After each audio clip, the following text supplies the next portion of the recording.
Great, that would give me anxiety. Good morning, ladies and gentlemen. Please welcome to the stage, Gary Vaynerchuk.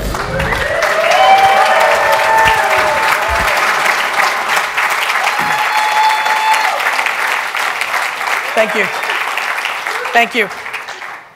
Good morning, good morning, good morning. Welcome to VoiceCon.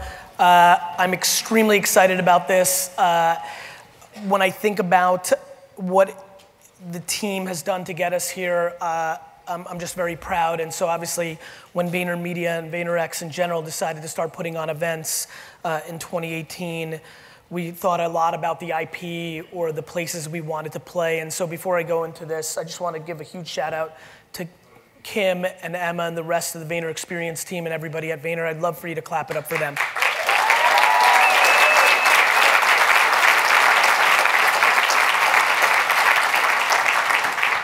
You know, one of the things that's interesting about, having an event be your event versus what I normally do, which is fly in and speak and give a keynote, is, being a host is definitely different than being a guest or a special guest. And so I gave a lot of thought to the rest of the lineup. As this was being built out, I was just overwhelmed and impressed with who we were able to get lined up for this event. And so to try to reverse engineer why you're here and think about the value that I can bring in the lineup, I think that respecting your audience is always the most important part to create success. As a matter of fact, probably as a quick side note, the most interesting thing for me in the voice space is that we have not established kind of the UI and the UX and the interface of how we're going to interact with these things as they become dramatically more sophisticated. That comes along with empathy and respect for the end user. You being at this conference all day, the empathy and respect I have for you is that we have a very detailed curriculum and lineup at this event where I think a lot of people are going to nerd it out. And so I'm not going to nerd it out. I'm going to go in a little bit of a different direction. I want to set up the framework of why this event even exists and why for many of you, if you follow me in any shape or form, are hearing me pontificate and push and propaganda this space. It comes down to, it was interesting, Matt Guerin, who's going to do a great job after me here from Vayner, asked me literally, or Kim just asked me, or Matt just asked me actually, he said, what are you going to talk about? I looked at him like, I have no fucking idea. And it was really interesting because the reality is I don't, but I do, and I do because of the following. In my career at this point in my life, it's been interesting to watch pattern recognition.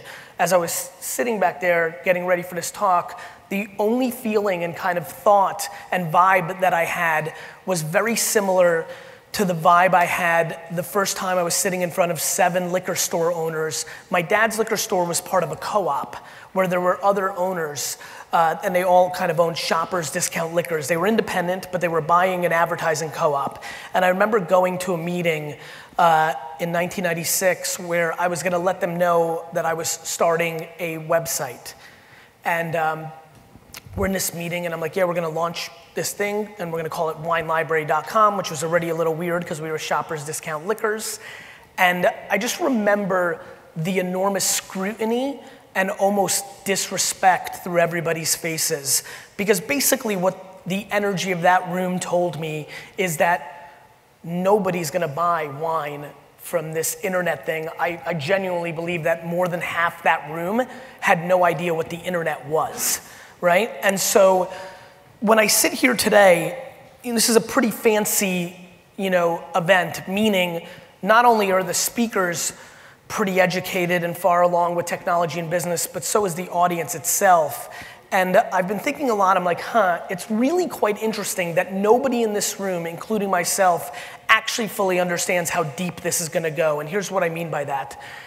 I think it's very hard for us in this room at this moment, at this apex of text messaging and mobile addiction, I think it's hard for us to understand that there's a high likelihood that in 10 years, that so many of you are gonna give up on texting for voice AI devices. It's just hard to make the leap that what you've now become completely foundationally living on as your execution of communication as a platform is going to be disrupted. No different. It's funny.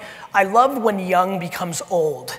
I love that there's so many people in here that I know and so many of my friends that are now in their 30s, 40s, 50s who were such thought leaders 20 years ago, 25 years ago about digital and social and the internet itself, who now are gonna struggle with this transition, who don't think they're gonna stop texting in the same way that they made fun of people who didn't think they were gonna text a decade ago. And so I think for everybody here, I think there's a lot of entrepreneurs here and a lot of Fortune 500s here. And I think the theme for me is you're about to hear a lot of incredible data, right? When you know, depending on the study you look at, when you look at 50 to 100 million devices in home already, you know, AI voice devices in the marketplace, when you think about how many more that's going to be in the next 12 to 24 months, but more importantly, for the people that are advanced in their technology thinking, when you know in a half decade it's not even gonna be those devices and it's gonna be integrated into every single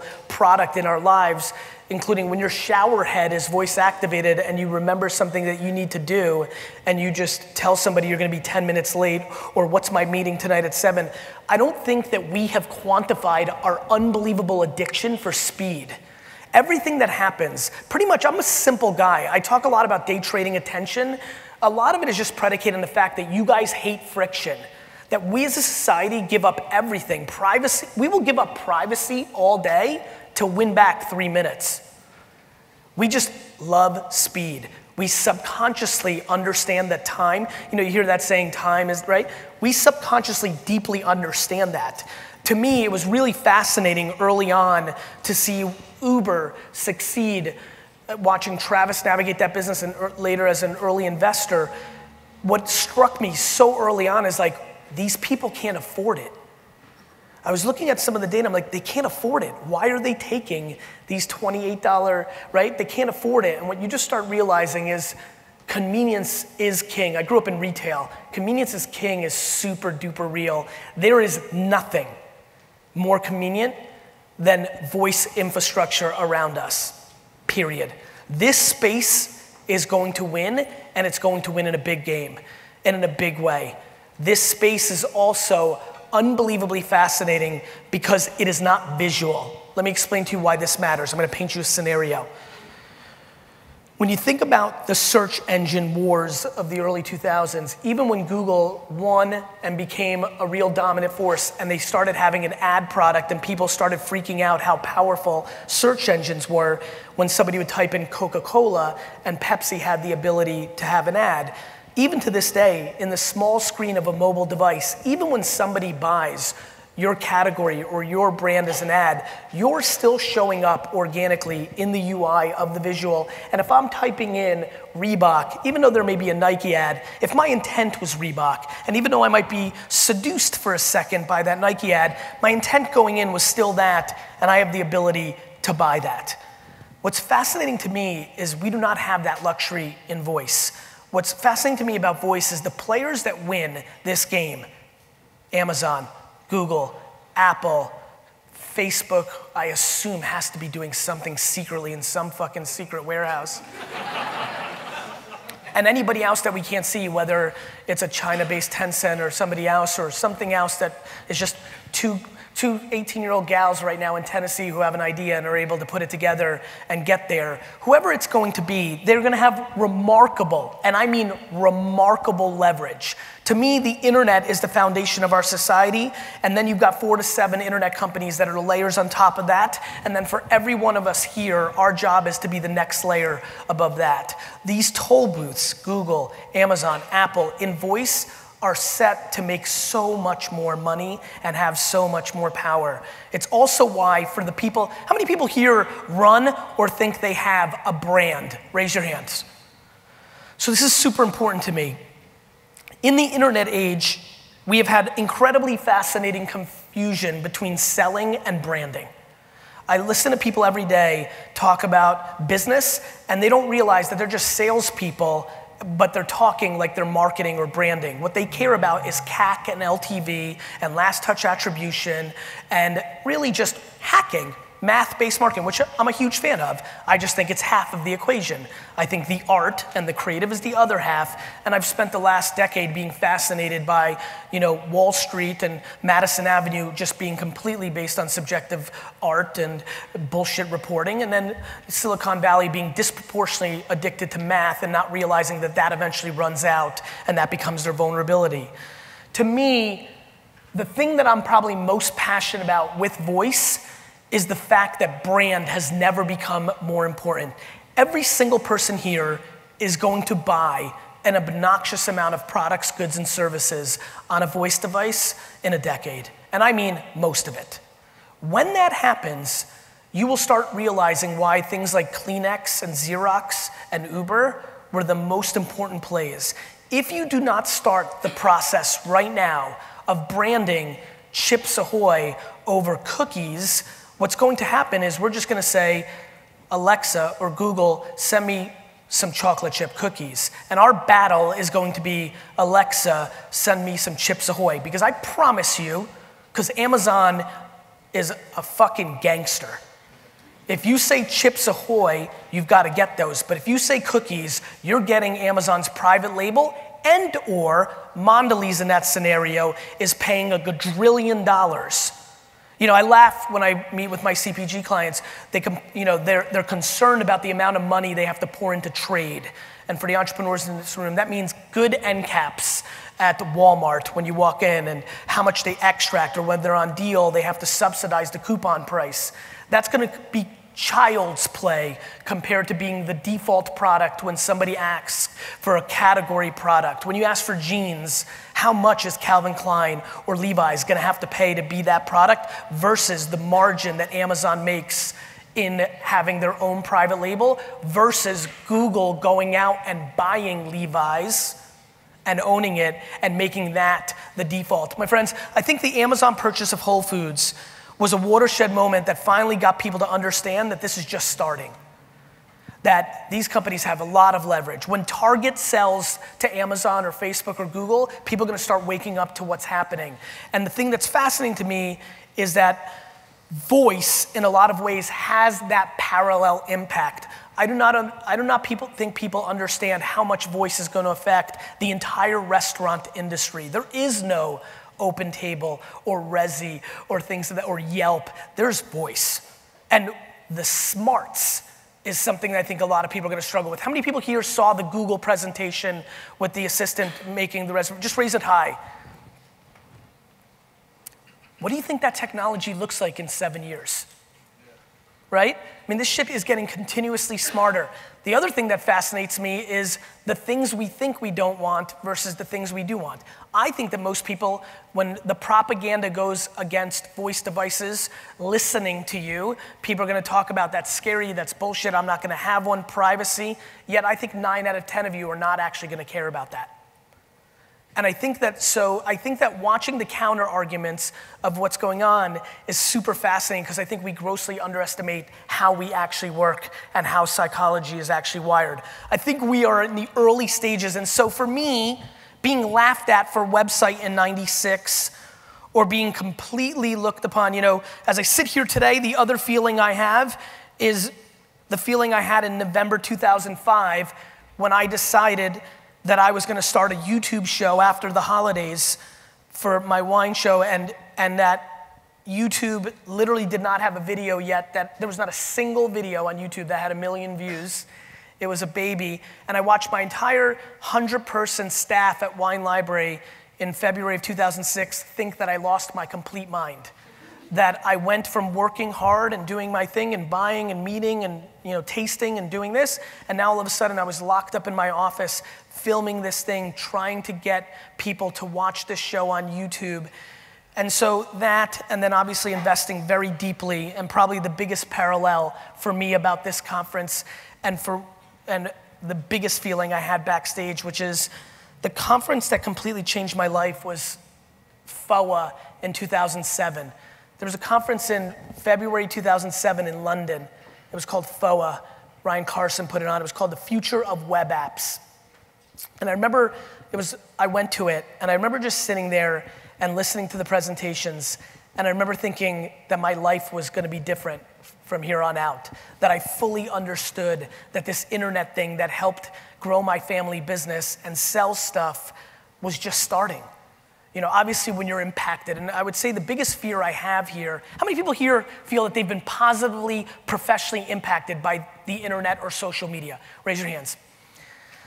It's my biggest, it's my biggest fear, because that's what happened to me. In 2007, I'm walking in and I'd made it, right? I built this business, I'd made it. And I remember, luckily in that conference, I realized, I didn't make shit. Like, this is just starting. This is not even forget about the national anthem in this game. I haven't even left the home yet to get to the parking lot to tailgate. This is just starting.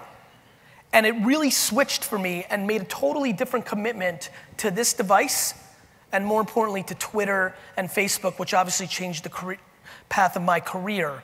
My big hope today, through the details of the panels and the keynotes and through the Q&A that I wanna serve up here in about 10 minutes, where we can go detailed, and I'd love to answer any of your questions of what I see or what we're seeing or how it's going, is that this becomes the watershed moment. The reason I wanted to do VoiceCon is not since social media 2005-06 and not since internet 94-95 had I felt the chemicals in my body that have dictated my career, which is I know what you're gonna do before you know you're gonna do it. And I know that everybody here is underestimating how voice is about to change their lives, and how that affects you as a human, and how that affects you personally, and how that affects you professionally is something that I want you to really ponder. Please, please don't be like a lot of my homies that came to those social media conferences with me in 2006 and 7 and didn't fully see it, and now talk to me 10 years later and regret not squeezing harder or betting harder or being in it harder, because they knew it, they saw it, but they were too passive, and or they underestimated how big it was going to be. To me, in the same way that social has clearly changed not only business, but politics and psychology of our end user and just who we are as human beings, voice is gonna have that same ability. You know, it's crazy. How many people here have children under 8? The education they have around their interests because of, you know, I mean, it's crazy. Like the knowledge a 5-year-old has around information that they're interested in when they can't read or write yet is fascinating. I mean, for everybody who just raised their hand, your kids know so much about something that they could have never known because they would have had to read it. And now they've got it in their head at scale, on demand, always, when they need it. And what that's gonna do for us is remarkable. You're gonna be in meeting, by the way, this is the death of bets. You know, like the random bet, like you get into an argument with your buddy and like you're trying to figure out who's right, how many touchdowns they scored or how many square footages or what it is. You're just gonna get the answer in one, it's not, you know, it's because you'll never believe how lazy we are. That's what I thought the mobile device was gonna do, but you still don't wanna grab it and Google it. You'd rather literally fucking debate it for another hour. Because it is fun, and we'll always keep those human elements, but man, I'm gonna tell you something. The passive nature, the ambience of voice, the complete zero friction, this is still friction. As crazy as it sounds, grabbing it and doing something is still friction. This is not. And so, for me, this conference is unbelievably selfish. I'm being very frank. This is an unbelievably selfish conference because I'm very excited that our company gets to put a flag in the ground in this space. I believe that so many of you are on the verge of disproportionately impacting your business because of this space. And I think that there's a lot of things we need to think about. How many people here own or a very senior executive of a business? Great. I bet you that you've never thought about what your business sounds like. Like sitting here and realizing, oh shit, I'm gonna have to have a conversation with my dad, Sasha, about what's the voice of Wine Library sound like is a pretty exciting kind of conversation just out of humor for me as a human. But I think it's very important, especially, it's just something we don't think about. It's something that we could have never thought about. In the same way that we could have never thought about how important a logo was for social or things of that nature, or your tagline or things of that nature, how unbelievably important over the next decade or two, what your brand sounds like is actually going to be a variable of success. Is it a male voice? Is it a female voice? Is it a mix? What's the slang? The sound of your brand, something none of us could have ever saw coming. So the other thing I want to touch on is that there's a lot of people in here who have an advantage that voice is about to collapse. For example, I think the biggest stakes being played out right now with voice are for Google. Google makes a lot of money on search, a lot. I think that search is on call right now because of the voice space. Obviously, we'll continue to do visual. Obviously, you'll be on a plane and other places, but I think the amount of search, because a lot of the percentage of search is search to action. And the fact that voice can do that passively. Guys, I'm bouncing here a little bit, but just voice to action. The thing that I'm most excited about for voice is the fact that my calendar is going to be hooked up to it, and so are all the other busy people that I know. And instead of going through and wasting 28 minutes or 5 hours of my admin and my own time to try to schedule an important meeting over and over, if I just say, I want to have a meeting with XYZ person, and the fact that the device is going to be able to look at my calendar and that calendar and actually tell both of us at that moment that actually, even though that you're both executives in New York, the prime time for you guys to actually meet is in Houston between 1 and 3 because you both have downtime, is just remarkable. And just a simple little execution of what's going to save us time. But technology has always saved us time and made us more efficient. I was telling my buddy the other day, I was having a conversation, it was wild. How many people here are over the age of 35? Raise your hands. Perfect. So youngsters, you got to hear this. Back when we were kids, if you wanted to meet your friend somewhere in public, it went down like this. You'd have to tell them in school that day that you were meeting at 4:15 and you had to meet by the big water fountain at the fucking mall.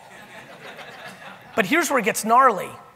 If for some weird reason your mom was running late and you got there at 4:25, there was a 50-50 chance that the person gave up and you never saw them. It's just remarkable how in a very short period of time that seems ludicrous because of this. And the biggest framework that I'm looking for everybody to come away with this is to dream and imagine and project how big of a deal voice is going to be. For example, when I was in Seattle, there's a startup working on the #1 pain point. Like literally VaynerMedia, VaynerX, could go out of business because of the following thing. It takes us 17 minutes in the beginning of a meeting to get our fucking PowerPoint up on the fucking screen. I mean, there may not be a shittier product on earth than Apple AirPlay, right? It just doesn't work. And we keep thinking it does, but it doesn't. They're working on the fact of an app that you literally walk into your office and just say, Alexa, put up the PowerPoint, and it's done. Yeah, I was so pumped. So time. Time will always win. Besides health, time is the thing we value. Money comes behind that. If you do not understand that, you will underestimate this space. What audio is about to do to our society is create time. The reason podcasts have exploded in the last half decade is because with technology, we can passively listen to them and do something else. The reason my podcast viewership is stabilizing, but my video blog is stabilizing, but my podcast is growing, is so much of my fan base over time migrates after a couple of months, once they get the visuals down, and they go to the audio because they can listen to it in any way, anytime.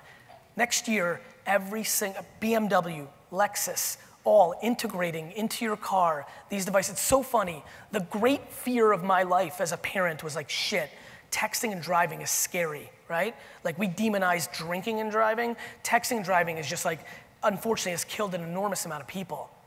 The fact that we're like, the age that my kids are never gonna get to that world because we're not gonna text and drive, because in the next 7 years, 5 years, 10 years, we're just gonna talk and drive. Like, you're just not gonna need it. It's just not gonna happen. It's remarkable how fast, I talk a lot about, okay, now that we have the foundation of this technology, the speed and how these things turn is gonna be remarkable. It just is. And so I really, really, really hope the biggest thing you get out of this conference, and you can even tell by my demeanor, it's interesting, I'm even just like auditing myself right now. The hyperbole and the showmanship and the excitement that I tend to bring to stage is muted this morning because I'm focused. I'm like, fuck, man. Like, I'm kind of in the mindset of like, motherfuckers, do you understand what's happening here? And like, the thing that I love about technology is so many of you regret missing out on, fuck, I jumped on Instagram late, or I wish I was on Twitter, or I screwed up, I should have started a podcast, or God damn it, I wish I had an e-commerce site. What's amazing about this game is that if you win the next thing, you make up for all the losses of the past. It's true. All the regrets you may have of the last 20 years of not moving fast enough or not establishing your agency in that category or whatever it may be, literally become irrelevant if you can nail this. But please understand one thing. Not only has foresight and intuition driven me, but the biggest thing that has driven me over the last 25 years absolutely is practicality. I am not ideological about voice. I would be thrilled to post this keynote in 7 years on whatever we're consuming with the headline of, remember when I totally fucked that up? I have no emotion to this space.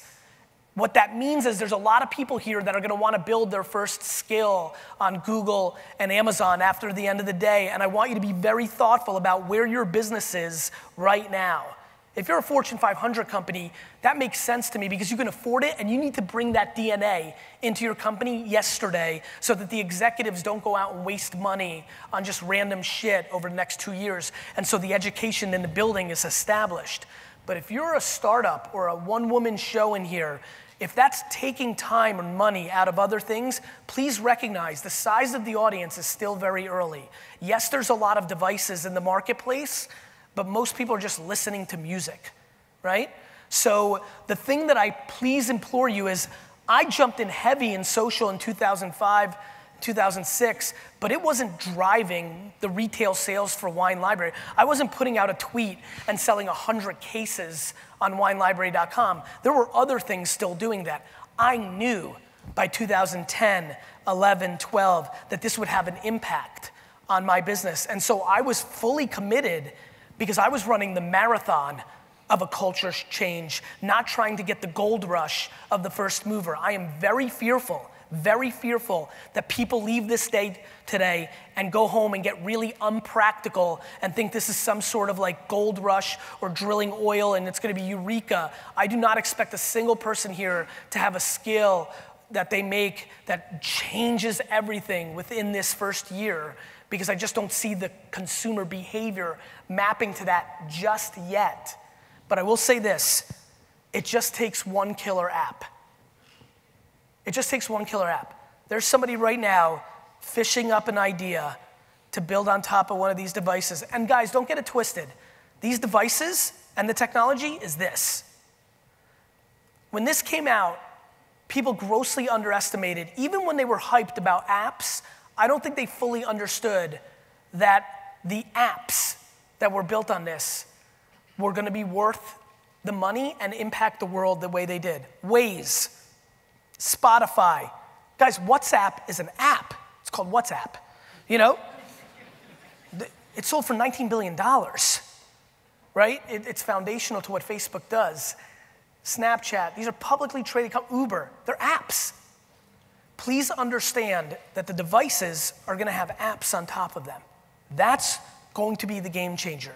That's the marketplace that Amazon, Google, Apple, and everybody else is gonna try to build. That is the thing that you're gonna try to build to change the trajectory of your career, or for a lot of you, that is gonna be the things you market on top of to build awareness or to create conversion for what you're up to. And so if you think about it, think about listening to a podcast, right? How many people here are actively listening to podcasts? Great. As you know, a lot of podcasts are trying to monetize, and they do ads and live reads, right? There's gonna be a very different thing when you're consuming an app or skill on a device where there's an ad, and your ability to just say, buy this, then creates a transaction. How many people here have had something show up to their house from Amazon because their under 12-year-old bought it on Alexa? Somebody sent me an email the other day and was like, dude, I love you for this VoiceCon. Good luck at VoiceCon. I love voice, but motherfucker, I had a 40-foot blow-up castle show up to my house today. Can you tell them to get their shit together?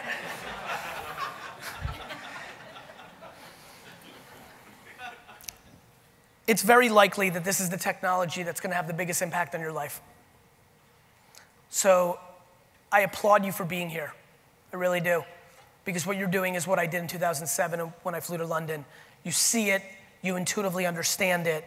I think the lineup that you're gonna see today is gonna get deep into the data. You can bring out your pads and take notes. What I want you to do, now I'll go into the details. I'm thrilled to go back into the dirt and get out of the clouds right now. And I'm about to do Q&A, so where are the runners? Got it, great. Okay, awesome. So please raise your hand when you have questions as soon as I wrap up here. But please understand this.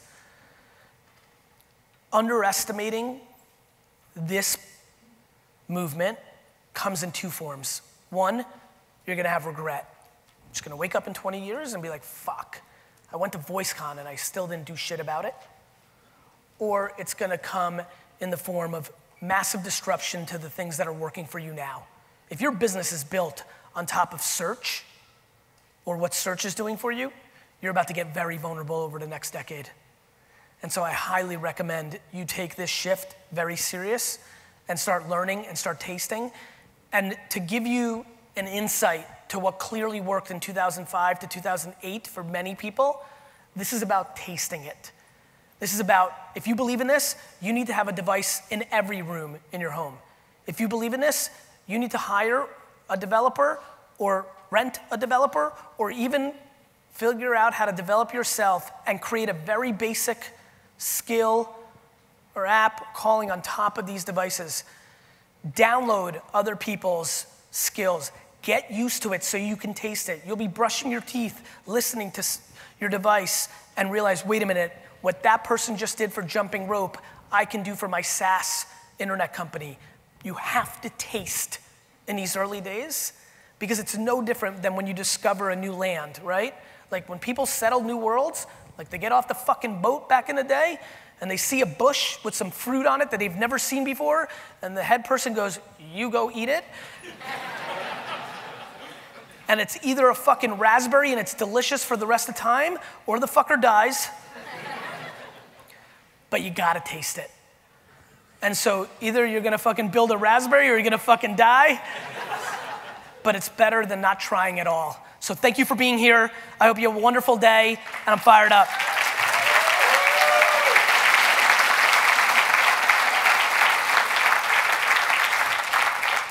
Q&A, who's got a question? Great, take it away, runners. Okay, right here. First one, all right. Let's stand up. Very tall man. Yeah. Yes. Sorry. You're good.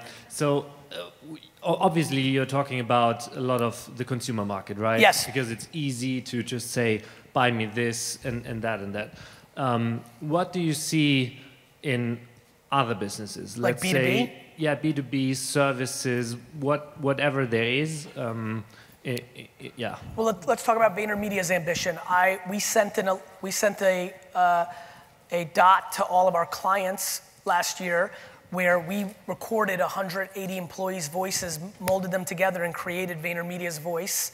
And every day, our ambition is to give them a marketing tip, which, as you can imagine, if you're a CMO or a senior executive, once we know that they're not doing it yet, we may have 1 or 2 clients doing it, but we're getting our patterns right. In 3 years, if you're a service provider, right, the fact that if you can penetrate, and I think B2B is always best because you know the 200 or 800 people, you don't need consumer success of millions. If you could have your 800 biggest potential clients or most important clients hear your company every morning for a minute with a tip about the industry, not you being QVC, you being BBC. Do you understand? You have to bring them value. Did you know?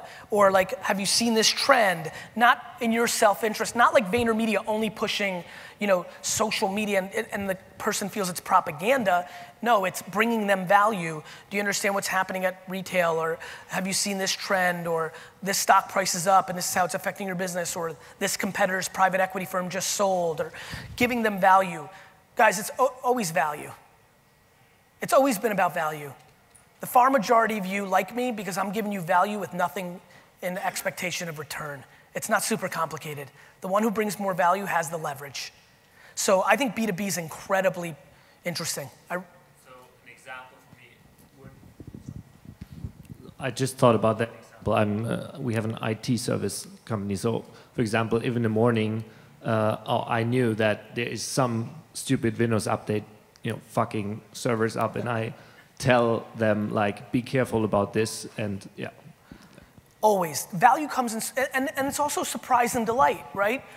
Let's just play this out. You're giving them value of information, and then randomly you throw them a curveball on a Tuesday, April 13th, that's like, hey, and today, there's, you know, we're giving 1 month extra free service, or free this, or a free ticket to VoiceCon, or whatever, you know, just to keep them interested, right? Yeah, creative. You know, one of the things I'm most excited about in the advertising world is that there's a lot of copywriters right now who write copy for videos, but she or he is not unbelievably passionate about that, yet she doesn't even realize she's 2 years away for writing copy for long form skills where we go down a path and spend 6 hours playing Zelda only through voice. And what technology always does is it brings us back, right? Us knowing everything about each other and us PRing to each other on social media is just back to the way we used to do it in a village. We knew everything about everybody.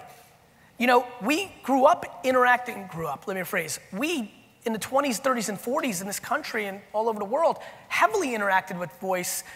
Soap operas started as radio shows. Like, I don't think people realize that gaming is gonna be done through voice because you're gonna be able to play. You know how imaginative that's gonna be? You know what happens when you eliminate the visual? Some of you remember playing like that. I did all kinds of imagination gaming just outside, like playing Warriors and just like doing dumb shit. Like, you're gonna be able to do that now. So, you know, the reason I'm bringing it up is we have to be creative. We have to establish those cadence. Hey Gary, it's Jim Meskimen, the impressionist. We met in LA. I remember. How are you, man? Such a big fan. I'm here with my wife. You've got a great mom. Jim, what's your YouTube? Because I think really people need to go see this because your shit's really good. I think so too. Go ahead, throw the right hook. Jim Meskimen, or if you look up Jim Impressions, because I do celebrity voices, different really things. Anyway, that's not why I'm here. Not why I'm here. But Gary, you've got a great mom. I've got a great mom. I wonder, my question, to phrase this as a question, I know you were so busy, you were such an entrepreneur, such a busy kid. Did you ever watch Happy Days? Oh, sure. Okay, well, my mom is Marion Ross of Happy Days, who played Mrs. C. She has a book. She made a special inscription just for you, and I want you to read it, because it'll make everybody laugh. Can I bring it to you? You can bring it to me. Here you go. Fucking loved Happy Days. Super pumped right now. It's amazing, man. To Garyvee, I'm 80 fucking 9, and I'm still crushing it. That's amazing. Dude, thank you so much. It's amazing. Amazing. Next. That's amazing. Thank you, brother. Yep. Stand up. How you doing, Gary? Very good. Met at the wine tasting event in Jersey. Remember. Yeah. Well, one of the things I think a lot of businesses are going to be worried is about security, convenience versus security. Yep. So the question is, how do you convince a business to be more flexible and to relax on their security policy, or maybe adjust their security policy in order to look into voice? My point of view on this is the word convince scares the shit out of me. I've spent my whole career talking about stuff that most people don't believe at the time that I start talking about it. And I have found through the last 25 years that I'm way better off just continuing to talk about it and not convincing people, but letting the market force them into my world. You would be way better off if you decide to do something here to go to everybody and focus on the 3 people of 418 that do it with you and do it amazing for them than to sit there and try to convince people that are never gonna go there. Convincing the unconvincible is just a terrible strategy that I see so many people spending their time with. I mean, I sometimes go into a pitch and I'm fundamentally checked out within the first 10 minutes. I'm like, this is over. Like, we're here to check a box that they wanted somebody innovative to be here. They're out, and I'm like, and what's crazy is I'm not like fucking, like, I'm not mad at, it's business. I signed up for this. I just am not emotional about convincing people. I am thrilled to just stay alive until it happens, and then look at them and say, fucking told you, dick. You know? Yeah, thank you. You got it. Questions? I have a company. I manufacture carbon composite parts and metal parts. Okay. A lot of the parts are confidential. Okay. How could I put that in voice or even on just regular social media? Well, you can't. It's confidential. Well, I get it. But how could I advertise my company in, I don't know. How do you build awareness to get more business? Correct. Who are you trying to get? Right now we're doing some stuff with with aerospace companies, and basically more people that are doing carbon composite parts, and that's pretty much it. So what I would tell you is that you probably need to make videos, white papers, and long-form written posts on LinkedIn that are titled directly for your industry. Okay. You know what I mean? Like 6 things that people in this space don't know. You need to build up thought leadership. I mean, you know, I vlog my day every day. Vayner produces content at scale. I produce even more content, but I have clients and we can't share all that confidential stuff. And so we navigate around it. So I don't dwell on what I can't show, which I would, listen, for a lot of the way I talk about stuff, I'm desperate to show you how much of this shit is actually working for companies, but I can't, right? So I don't dwell on that. I just focus on creating thought leadership, which creates gateways to opportunities. You need to be putting out written word, audio, and video pieces of content, most likely in a LinkedIn environment, in my opinion. Okay. Especially because post Cambridge Analytica, you can't target based on, you know, employees of, which, you know, a lot of you know I pontificated about for years, and it worked, and now it's gone, and so I told you, you know, that thing. So, so I would do that. Thank you. But when you make the content, remember I said it, don't make it about you. Everybody goes on LinkedIn or like I've watched people take my advice and they go on and they basically write a press release. You have to make pretend you're not the retailer or the company. You have to make pretend you're the media company. So for example, is there a B2B magazine that that the targets that you're trying to reach have in their industry? You need to think like them, because you have to put out articles that are valuable for that decision maker, maybe even outside of your own service. Right? Like we don't do shopper marketing at Vayner heavily, but I might write a shopper marketing thought piece leadership thing, which is like shopper marketing's bullshit. It's just another way to say trade. And that may bring awareness to me and my company, which then may lead to them using our e-commerce services. Got it? If you don't bring value to them, you've lost. And when you guys all think about the skill, you should hear the first 1,000 skills that have been pitched to me. They're fucking garbage. Right? I've talked to big companies, they're like, Gary, we'll make a skill about the history of our company. I'm like, nobody gives a fuck about the history of your company. You care about the history of your company. Nobody gives a shit that Uncle Thompson fucking started the airline in 1912. They care about, like, is there traffic to the airport, and like, did you stop them from wasting time? Or like, you know, so always think about them. It's why I push empathy so much. Once you deploy it, and once it becomes your strategy, you win. You become actually consumer-centric. Everybody talks about giving a fuck about the customer. Nobody shows me in their actions that truth. You care about your bottom line financially, and it shows. So don't make the same mistake you've made in digital on voice. That will be your breakthrough. Questions? Nerfy from Toronto, just contacts to ask you.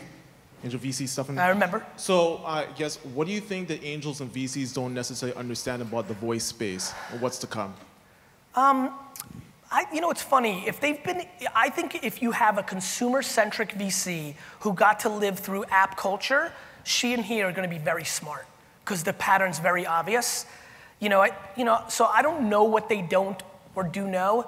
I think that the biggest issue probably for a lot of people is that as we try to figure out the UI and UX of how voice works, I think we're gonna bet on a lot of founders who have theories, but we don't know that they have the practitioner skill set to navigate through this world. So there'll be some guessing going on. But the truth is, I'm not sure. I mean, I think, to be very frank, and we've talked about this in person, the VC game is kind of interesting, right? If you're a VC, it's in your vested interest right now, if you believe in this space, to go invest in 31 companies, push them all real hard to become the Facebook, knowing that 30 of them are gonna die because you're pushing them too hard, and you just need one of them to get through to pay back your entire fund. That's VC. That's Gary. Yes. Good morning, Gary. Hey. I'm Dr. Joella. How are you? Good. I'm really excited to be here. Thank you. Really excited to talk to you. I'm really excited to be with everybody here. Thank you. I am an injury prevention specialist and a sports chiropractor, and I'm going to go from treating patients to going online. So I wanted to know how you would imagine Alexa skill for injury prevention. I think, look, I mean, the question is, do you feel that you can articulate, and this is a question for all of you, and so I appreciate the question, doctor, because I think it's gonna help a lot of you. Do you feel that you can transfer knowledge that then helps the other person on the other end through voice? My belief is what you're doing is probably for some people that have a good sense of their, I've been working out with trainers every day for 4 years, and I still call every one of my muscles the wrong fucking thing. Right? They just keep laughing at me. I just can't fucking grasp it. I have no idea why. But I would say this, what gets really powerful is being able to collect information and where AI goes, right? So, if you think about your business, if you upfront with your skill, right, tell people, hey, I'm gonna be recording your answers to help you in the future, which no matter how much people are scared about privacy, they'll do in certain things you're more private about than others. So if the way the skill gets really crazy is the collective AI and brain power of it over time. So you have, hopefully hundreds, then thousands, then tens of thousands of people inputting information. It itself gets smarter and starts giving better advice because it sees pattern recognition of people answering the same way based on whatever the fuck you're, Right. And so I think what your ambition is to build the most seamless skill for me to talk to it in natural language and guide me through whatever you're trying to guide me through to fix or prevent my injuries. So let me give you an example. Please. Your head weighs on average 13 pounds. So if you draw it back over your shoulders where your ear is in alignment with your shoulders, you've taken off that pressure. If you just bring your head but then how do I look at my phone? That's right.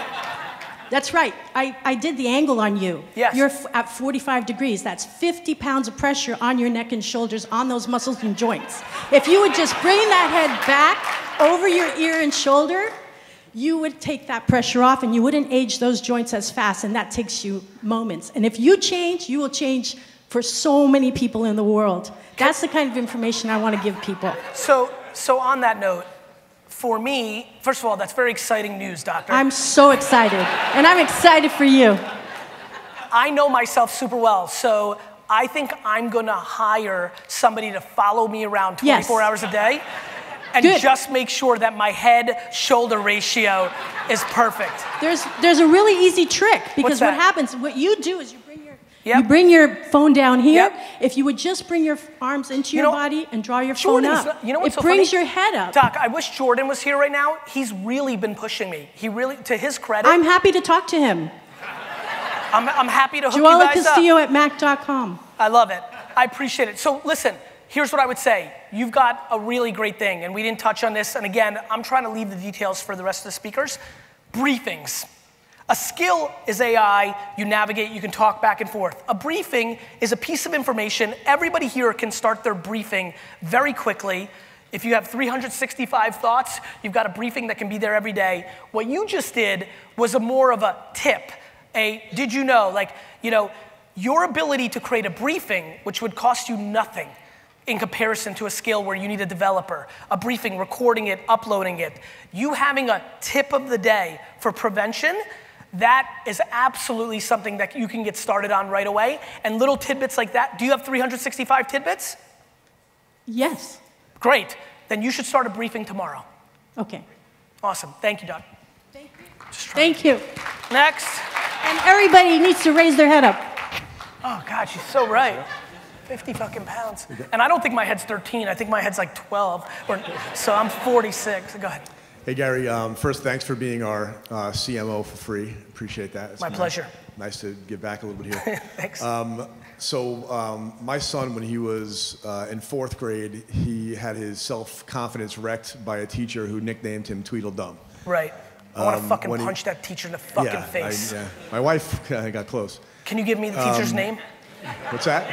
Being serious, like what the, fuck that teacher. Like I want to make a post and be like, this teacher's a piece of shit. Well, here's the good part. Can we do his that? 5th grade teacher. Okay. His 5th grade teacher saved him, turned him around. Love it.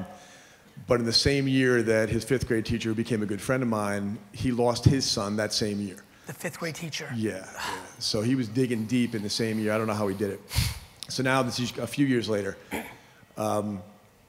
he's obviously still hurting in a big way. Now, this guy, he has it in him to be an amazing, unbelievable, off-the-charts podcaster, okay? He has the love that he's got and the ability to communicate it.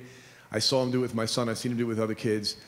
I'm trying to convince him, but I don't want to push. Yeah, because I'm afraid to, if I push. Where do you live? North Carolina. Do you think you can get him up into my office for 30 minutes? Yeah, probably, yeah. Let's do it. Okay. All right. I'll convince him. All right. All right, thank you. I think, hopefully that happens, and please email me, Gary at VaynerMedia, say I'm the guy with the teacher and the podcast. We'll set that up if you can do it. If he doesn't want to do that or balks at that or you can't get it done, this is kind of how, and I've got to wrap up, and thank you for being here, everyone, one last time. This is how I think about it. And I think you're seeing it through my actions right now in my content. And it's no different than convincing. The way you get it done is by never giving up telling him he should do it. Okay. Right? Literally the second before I got on stage here, you can go to my Instagram right now. Actually, that'll be fun. I'm not even gonna say what it is. Go to my Instagram right now and see what my latest post is. It's exactly what I think you need to do with this teacher because it's the only move we've got. Cool? Yeah. Cool. Thank you, everyone. Have a great day. Thank you. Thank you.